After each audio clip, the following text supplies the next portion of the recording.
So today we got a no start problem, no engine start problem on a Toro Dingo TX420. Customer called and said it was on their trailer and just wouldn't start. Said thinks it's not getting gas, so we got to figure out exactly what's going on. So the customer brought it over, and of course it won't start. And I have to get it off the trailer so the customer can leave. So you never want to push a Dingo machine back and forth with your hydraulic tow valves on, because it could damage your hydraulic motors, make them leak, and they're pretty expensive to fix. So if you ever have in a situation where you need to move a non-functioning Dingo, you need to release the two tow valves, and this is how you do it. First thing, come over here to your machine, open up this panel right here. And if you look down on the side of this drive pump where I'm touching, little bolt that sticks out. The bolt has a hole in it. See it right there? What you do is the 5/8 inch of a bolt. Take a wrench and turn it 360 degrees counterclockwise. You won't be able to go clockwise because it's already probably tightened down all as that can. So just do 360 counterclockwise, and that takes the hydraulic pressure off of one of the hydraulic motors. And the other one down here on the other hydraulic motor, right there. I'm sorry, hydraulic pump. Right there, what I'm touching. Right there, that bolt. It's got a hole going through it to identify it. Take that one and get your 5/8. Sorry, somebody was calling. Take your 5/8 inch wrench, do 360 degree turns counterclockwise to relieve the pressure. Once you do that to that one, you do it to that pump right there that we did first, and then you can push the machine up and down and all that stuff and move it to where you need to go. And that's how we got it off the guy's trailer. So those are called tow valves. So we open up the tow valves and you can push it. Now, when you're done fixing your machine, you need to close the tow valves, or you'll start your machine and try to drive it and nothing will happen. So to tighten your tow valves back down to driving position, just turn them clockwise until you can't turn them clockwise anymore. That one and that one. So back to the problem. The engine's not working, or it's not getting fuel. It tries to crank with the ignition switch, but that's all it does. So I went ahead and changed the key switch. Nothing happened, so the key switch is fine. I checked all the fuses. There's 4 fuses right here. Checked them all. They're good. Replaced the 2 relays here. Nothing changed, so the original relays were good. So now what I'm going to do is this wire right here, this turns your fan on. This connects to your fan. And when you put your ignition into your run position, not the start position, but the run position, like so, turn it into the run position, that fan will kick on. Okay. What I don't want to do is the fan to be on so I can listen. So what I'm going to do is take the unplug the fan, put it on the run position, and you're going to listen down here by your air filter and see if you can hear a click from the fuel stop solenoid.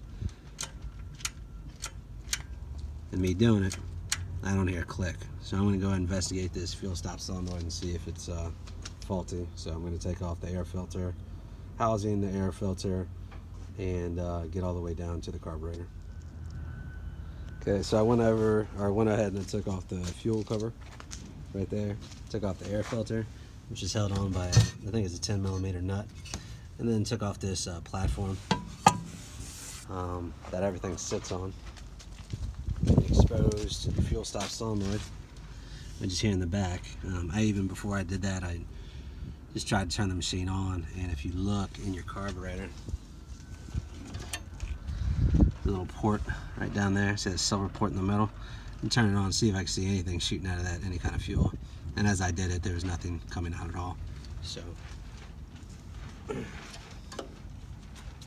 maybe this thing on the back, the fuel stop solenoid, is not opening and closing properly. So the first thing I'm going to do is find out if it's getting power when it needs to get power. So I got the machine in the off position, and then I'm going to put it to the run position, which is 1 click over, and I put a voltmeter on it, one here, and this bus that's coming from the engine wiring harness, and then I'm just going to ground it here, and I should get about 12 volts, 11, 12, something like that. Yeah, so good. So it's getting enough power, but it's not opening and closing. So what I'm going to suspect is that fuel stop solenoid is either malfunctioning or is frozen in the port. And so I'm going to go ahead and remove that fuel stop solenoid. And to do that, I'm going to have to, well, first what I'm going to do is plug this hole right here and take a compressor and blow all this crap out so I don't get any dirt when I separate the carburetor from the intake manifolds. And if you, to take this off, I'll take it completely off just so I can get the to the 2 bolts on the back of the fuel stop solenoid. I'm going to take this little, I think it's a 5/16 here, and I'm going to take, and there's a 5/16 right about there, and you remove those 2 bolts and this carburetor will come up from your intake manifold. I'm not going to remove the fuel hose. I'm not going to remove any of these linkage or springs here. I'm just going to be very careful not to bend anything or break anything. And I'm going to lift this up high enough, and there's 2 little Phillips head screws that hold this fuel stop solenoid on this carburetor, one here, one on the other side.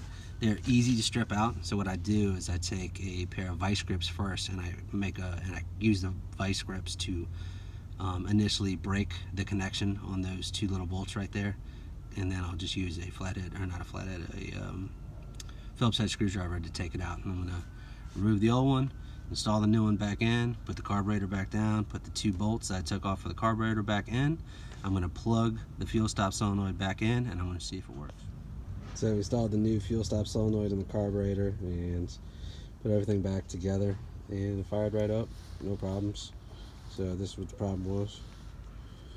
Faulty fuel stop solenoid, so I just replace it with a brand new one, and this lets all your fuel into your carburetor, which goes into your engine. So if this thing ain't open when the key, if it doesn't, the plunger doesn't kick in like that, no fuel bypasses this and goes into your engine, so it just won't start. So easy enough fix. Put your air filter back properly, put a clean filter on if you need to, tighten up the 2 tow valves so you can drive, put everything back together, and you're done.